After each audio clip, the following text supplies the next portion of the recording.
इससे ज्यादा सवाल लेंगे तो भूल जाएंगे कि किसने क्या पूछा, फिर आप कहिएगा कि हमारा वाला कठिन वाला सवाल था उसका जवाब नहीं दिया। तो सबसे पहले तो आप सबका धन्यवाद फिर से कि आप लोग समय निकाल कर आए हैं और इतने सारे सवाल आपने सामने रखा। तो पहले हम लोग के जो डॉक्टर साहब हैं और एक पीछे भारी क्रांतिकारी साथी हैं, इन लोगों के सवाल से ही शुरू करते हैं। डॉक्टर साहब ने कहा कि बुद्धिजीवियों को तो कोई पूछ नहीं रहा है, हम लोग का वैल्यू नहीं कर रहा है। तो मेरे भाई, बुद्धिजीवियों को क्यों नहीं पूछा जा रहा है? इसके लिए समाज और दल ने दोषी नहीं है, इसके लिए दोषी आप और हम खुद हैं। बिहार में समझदार लोग, बुद्धिजीवी तो मैं किसी को नहीं कहता हूँ, समझदार लोगों की ये दुर्दशा क्यों है? तो आप तो बहुत बड़े फिलोसॉफिकल अंदाज में आपने कुछ बात कही। तो ग्रीस में एक बहुत बड़े दार्शनिक थे, प्लेटो। उन्होंने कहा, if you do not participate in democracy, be ready to be ruled by your inferiors. अगर समाज में, राजनीति में आप सक्रिय भूमिका नहीं अदा करेंगे तो इस बात के लिए तैयार रहिए कि कोई मूर्ख आदमी राजा बनकर आप पर शासन करेगा। और राजनीति की भागीदारी का मतलब ये नहीं है कि हर आदमी राजनीति में चला है।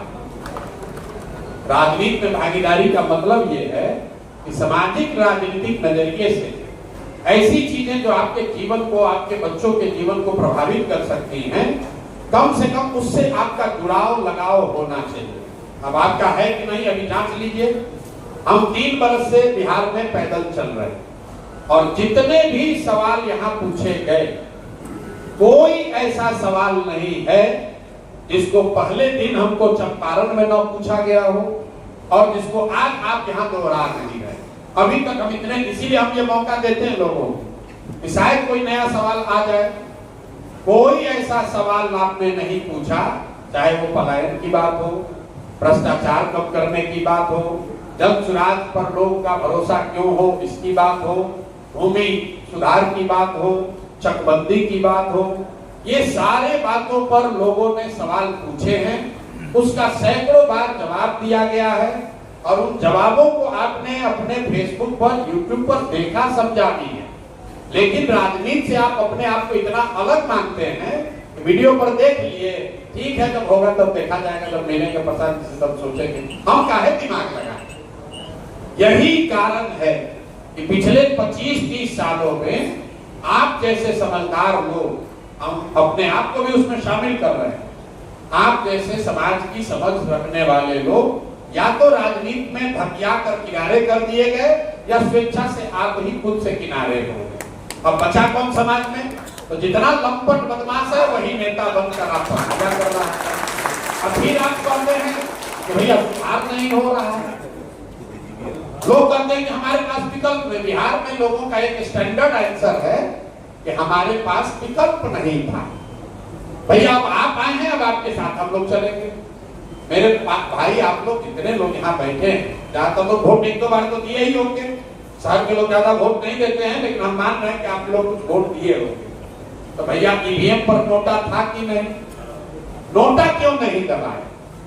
कुछ लोग ये कहता है कि नोटा इसलिए नहीं दबाए कि वोट बर्बाद हो जाता। संवैधानिक व्यवस्था ये है कि अगर नोटा को वोट सबसे ज्यादा मिल जाए तो पार्टियों को वैधानिक तौर पर नए उम्मीदवार रखकर फिर से चुनाव कराने पड़ेंगे। अगर आपको लगा कि ऊपर वाला सब खराब था तो नोटा दबाने से किसने रोका था? मेरे भाई, जब वोट होता है तब तो आप कहते हैं वोट काहे खराब करें। अगर कोई अच्छा आदमी बिहार में खड़ा हो जाए तो आप टिहरी में, सासाराम में, नौहट्टा में, तिलौतू में बैठ के क्या कहते हैं? बिहार में ना चलिए हम। कोई प्रोफेसर साहब, डॉक्टर साहब, समाज सेवी, कोई महिला, कोई बुद्धिजीवी खड़ा हो जाए तो आप अपने घर में, दुकान में बैठ के कहते हैं अरे चलिए हम बिहार में, ना चलिए ना, आदमी तो ठीक पा, लेकिन इनका संगे कोई है क्या? नहीं है। मेरे भाई, आप देखते हैं कोई अगर हिम्मत करके खड़ा भी होता है, शुरू में 10-20 लगता है कि इसको 10-20 हजार वोट मिलेगा, लेकिन ये भाई साहब जो बता रहे थे, वोट आते आते उसको 500 वोट भी नहीं मिलता। और उसके अपने समर्थक ये क्या कहते हैं, समाज के भले लोग क्या कहते हैं, जस्टिफाई कैसे करते हैं क्या करें, उनको वोट दे भी देते, वो जीत भी जाते तो क्या कर लेते, वो तो कैसे मेरा वोट बर्बाद हो जाता। मेरे भाई, जब समाज में कोई अच्छा आदमी खड़ा होता है और आपके वोट न देने की वजह से वो हारता है, तो एक आदमी के हारने से 100 अच्छे आदमी का हिम्मत टूटता है कि हमको लोकतंत्र में नहीं आना। एक आदमी अच्छा जीतेगा तो लोग बताएगा, देखिए वो प्रोफेसर साहब खड़ा हुए थे, गुरुवार से जीत गए, देखिए वो प्रोफेसर, वो डॉक्टर साहब की लौटू से खड़ा हुए थे, समाज सेवी थे, जीत गए। अभी क्या कहता है, अरे भैया देखे नहीं, वो खड़ा हुए थे ना, कई वो वोट मिला, 1500 तो वोट में मिला था उनको। इसलिए मेरे भाई, राजनीति तब सुधरेगी जब समाज सुधरेगा। लेकिन ये जो आपने कहा कि जब तक समाज नहीं सुधरेगा, सवाल ये है कि क्या जब तक समाज नहीं सुधरेगा तब तक राजनीति में प्रयास नहीं होना चाहिए? बिल्कुल, ये भी धारणा गलत है, क्योंकि जिसको राजनीति करके समाज का अगुवाई करना है, उसके पास ये विकल्प नहीं है कि समाज में सब अच्छा हो जाएगा तब हम जगेंगे। बिहार में दूसरा एक्सक्यूज लोग क्या देते हैं, भैया मन तो है राजनीति में आने का, लेकिन जातीय बहुत है। दो लोगों ने सवाल पूछा कि जाति से कैसे निपटिएगा, तो आप खुद काम नहीं करना चाहते हैं तो कहते ना, हम तो आते समाज में काम करते, लेकिन बिहार में बाहुबल बहुत है, जाति बहुत है, पैसा बहुत लगता है, इसीलिए हम नहीं आ रहे। ये तीनों आपका बहुत बड़ा भ्रम है। ये आपका बहुत बड़ा भ्रम है कि बिहार में हर आदमी जाति पर ही वोट देता है। ये आपका बहुत बड़ा भ्रम है कि बिहार में सब गुंडा बदमाशी ही जीत रहा है। ये आपका भ्रम है कि बिना पैसे के चुनाव नहीं लड़ा जा सकता। अब तीनों बात का उत्तर भी आपको देंगे, आपको समझ में भी आएगा। लेकिन शुरू इससे करते हैं कि किसी ने पूछा कि हम लोग कैसे लोगों को समझाएं कि प्रशांत किशोर जो कह रहे हैं, जब सुराज जो कह रहा है, उसी से तुम्हारा भला होगा।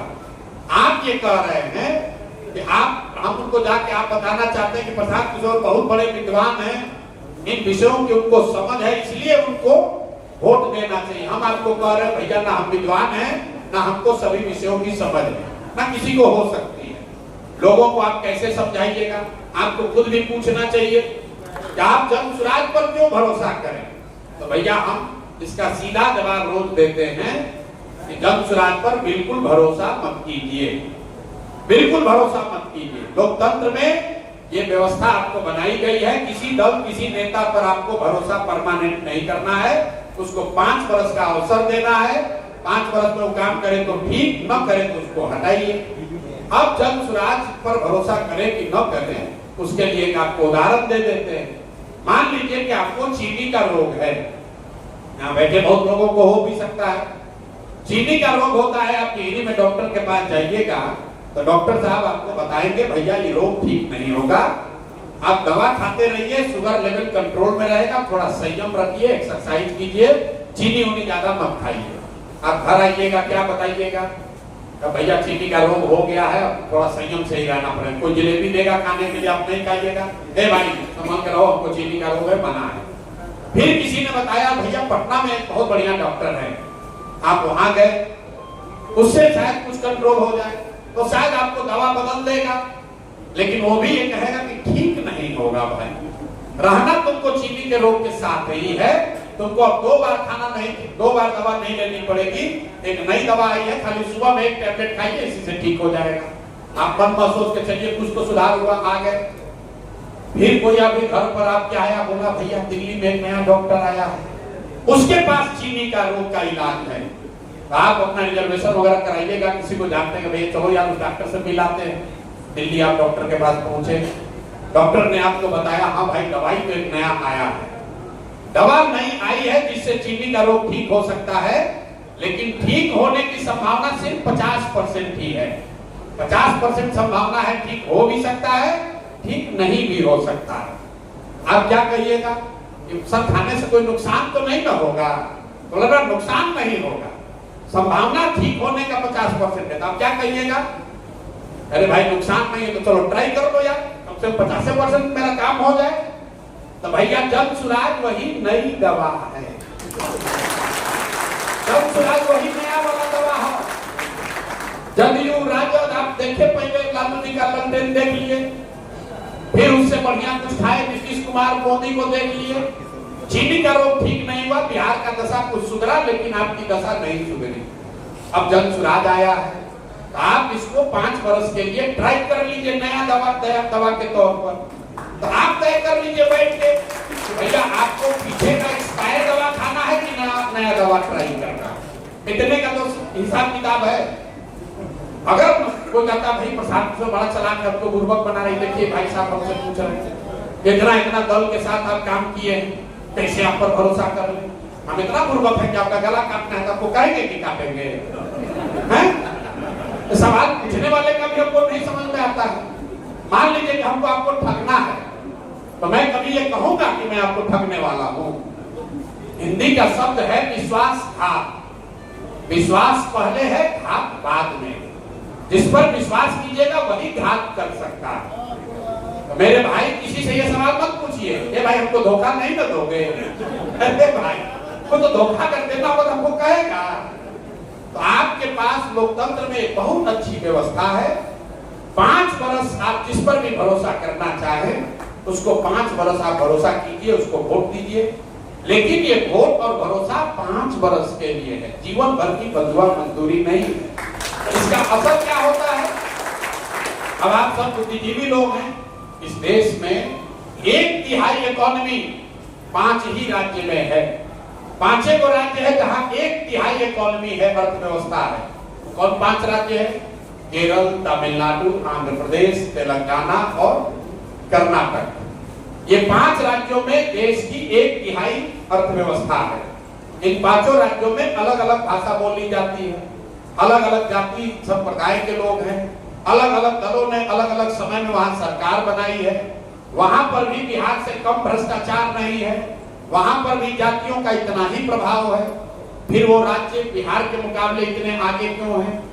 उन 5 राज्यों में एक बात हुई है जो कहीं पूरे देश में नहीं हुई। उन 5 राज्यों में आजादी के बाद आज तक कोई भी व्यक्ति, कोई नेता 10 वर्ष से ज्यादा मुख्यमंत्री नहीं बना है।